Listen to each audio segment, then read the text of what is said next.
मंत्री छगन भुजबळांमुळे ओबीसी समाजाचे नुकसान, हरिभाऊ राठोड. सरकारकडे मराठा समाजाला आरक्षण देण्यासाठी आता कोणताही फॉर्म्युला नाही, त्यामुळे आरक्षण देता येत नाही. 11 न्यायाधीशांचा रोहिणी आयोगाच्या निकालाचा कुणीही अभ्यास केलेला नाही. मंत्री छगन भुजबळ मोठ्या सभा घेऊन ओबीसी समाजाचे नुकसान करीत आहेत, अशी टीका माजी खासदार हरिभाऊ राठोड यांनी केली.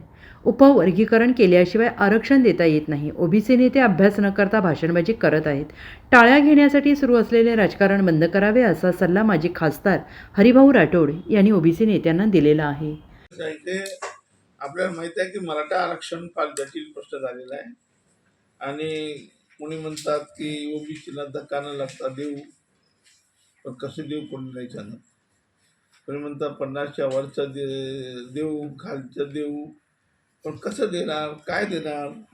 तेव्हा बैठक आत्ताच मी ऐकत होतो, काल बैठक झाली आणि बैठकीनंतर आज जे पत्रकार परिषद झाली त्यानंतरची, ते परत म्हणतात की सरसकट आम्हाला पाहिजे. सरसकट याचा अर्थ सगळ्या मराठ्यांना कुणबी करून टाका, असा त्याचा अर्थ होतो आणि ते शक्य नाही आहे आणि ते योग्य नाही आहे असं माझं म्हणणं आहे. जेवढ्या जोराने तुम्ही ओबीसीचे आपल्या कुणब्याचे दाखले मिळतील तेवढे 52 लाख झाले. आता जोरात काम चालू आहे. जेवढ्या जोरात काम कराल तेवढ्या जोरात ओबीसीवर अन्याय होणार आहे.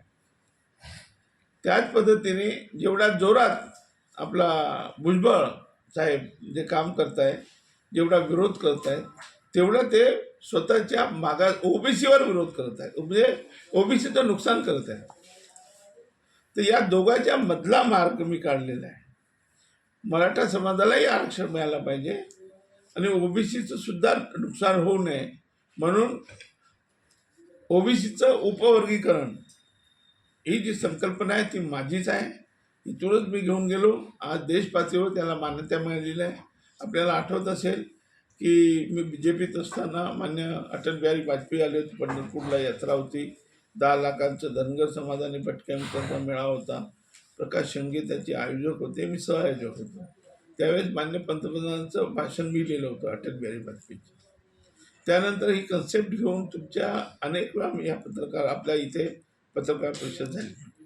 अनेक वेळा मी बोललो. काही लोकांना कळलं, काही लोकांना कळत नाही. अजूनही आरक्षण हे थोडं क्लिष्ट विषय आहे, लवकर कळत नाही. पण सोप्या भाषेत करायचं म्हणजे आपला महाराष्ट्र असा प्रदेश आहे की ज्याने सब कॅटेगरायझेशन केलेलं आहे. म्हणजे आपल्याकडे इतर राज्यामध्ये SC ST OBC आहे. आपल्या राज्यात SC ST OBC भटके, विमुक्त, धनगर, वंजारी असं आरक्षण आहे, कप्पे पडलेले आहेत. असंच जर आपण केलं, आता मराठा आरक्षण देताना जे 19% आरक्षण आहे आणि त्यांना देताना सुद्धा समजा भटके, विमुक्त, धनगर, वंजारी, कुणबी, मराठा, लेवा पाटील, पाटीदार आणि राजपूत असा एक ग्रुप करून आपण देऊ शकतो असं माझं म्हणणं आहे. आणि माझ्या पुढे जाऊन असं म्हणणं आहे माझं की जे 27% आरक्षण आहे ओबीसीला, त्याला धक्का लागणार नाही, मुळी धक्का लागणार नाही, तरी आपल्याला देता येईल. आणि तोच माझा नेमका फॉर्म्युला आहे. तो फॉर्म्युला उद्या मी माननीय मुख्यमंत्र्यांना मी वेळ मागितली आहे. त्यांना मी वेळ मागितली आहे की तुम्ही फक्त अर्धा तास द्या. माननीय मुख्यमंत्र्यांनी जर अर्धा तास, मुख्यमंत्री आणि उपमुख्यमंत्री यांनी जर अर्धा तास दिले तर 24 डिसेंबरला मी जरांगेच्या हाती GR देऊ शकतो आपण. असा माझा फॉर्म्युला आहे. तो फॉर्म्युला आजपासून मी सांगत नाही.